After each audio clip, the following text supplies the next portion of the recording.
Hello and welcome to Chapter 10 in this series of tutorials for Excel beginners. In the last tutorial we looked at creating this chart that you can see on the screen, this column chart. What I want to do is show you a couple of things just to give you a bit more information on creating your charts, and one of the things that's useful is how to update it. For example, if somebody adds a new row of data to your spreadsheet, how do you get your chart to actually see the new row of data? And to show you how to do that, I'm going to add a row onto the spreadsheet first of all.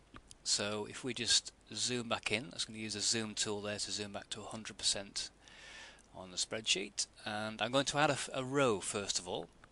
And to do that, all I need to do, I can do it quite quickly, is click where I want the new row to appear. So I can click anywhere on this row at all. Doesn't really matter, so I'm going to click in A9. Go to the Insert menu and simply click on Rows. And it's put a new row in there. There is another way you can do it, which is simply to put your mouse pointer over the number 9 in this case, right click and then choose Insert, and that would add a row in. That's added another row there. So I'm going to delete that one because I don't want two rows, so we'll get rid of that. And I'm going to add a new movie title and some rental information. So the title I'm going to put in here is Rear Window, an Alfred Hitchcock classic, in case you're not familiar with it. And I'm going to copy the rental price from the row above, and to do that, a nice quick way of doing it is a keyboard shortcut. Hold down the Control key and press the apostrophe key, and that copies the information from the cell above.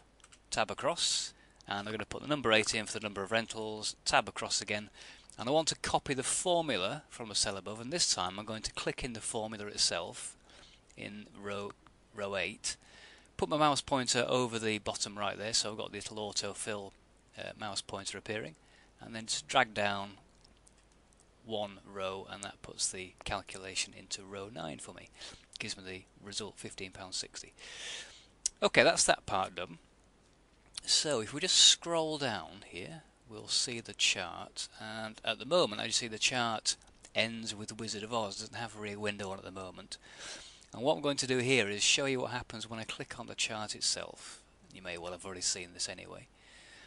I'll just scroll back up so you can see. What it does, it puts these blue boxes around the areas of information that are included in the chart. So there's a box around the titles, and there's a box around the rentals column, which includes the column label and the actual values there. Now as you see, that these boxes end at the Wizard of Oz, and we don't want that. We want it to include the Rear Window. So all I need to do here to update the chart, and if again just scroll down a wee bit there, you can see the chart itself as it updates. I'm going to put the mouse pointer over the bottom right of that blue boundary box, so we get again the fill handle, drag down one row, and that updates the chart. Now immediately you see there's a slight problem there, that the formatting has gone astray. It's resized the font again in order to fit this new column in.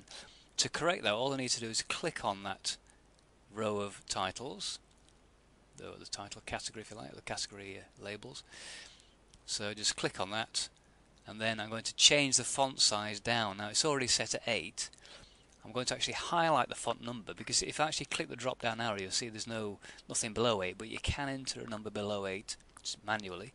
And I'm going to enter the number 7, so it's type 7, press enter, and there we go. That has updated my chart, and it's corrected the formatting. Obviously the text is a bit smaller now, so it's a little bit harder to read perhaps, but when you print it, it'll still be perfectly okay, and on screen it's perfectly fine as well. So there we go, that's how to update the chart. The next thing I'm going to do is just show you how to move the chart. Now I'm going to later on this tutorial just create a simple pie chart, and before I do that I'm going to move this chart out of the way. And to do that, all I need to do is right click on the chart. On the little mini menu that pops up, the shortcut menu, go to Location, and that gives me the option, as you can see, as object in sheet 1, which is where it already is, and the other option is as new sheet. So it's going to create a new spreadsheet within this workbook. It's going to call it chart 3 because I've done a few other ones as well. So I just click as new sheet. I can give it any label I want. I'm going to call it I'll call it rentals actually. Call it rentals column chart. There we go. So give it a sensible name. Click OK. And what's happened there is it's now moved the chart information into its very own sheet, and it's called, as you can see on the sheet tab there, Rentals Column Chart. Sheet 1 is where our original data is, and if I click on Sheet 1, the Sheet 1 tab, there we go, we're back to the original spreadsheet.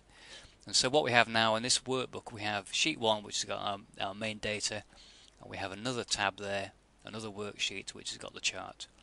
Okay, I can always move that chart back to the main sheet later on, but just for now I want it out of the way on a sheet by itself, and that's all done. Okay, so we'll click back on Sheet 1. The next stage in this process is to create a pie chart. Unfortunately, I'm going to run out of time on this YouTube clip, so I'll save the creation of the pie chart for the next video. So thank you for watching this video. Hope you found something useful there, and see you next time.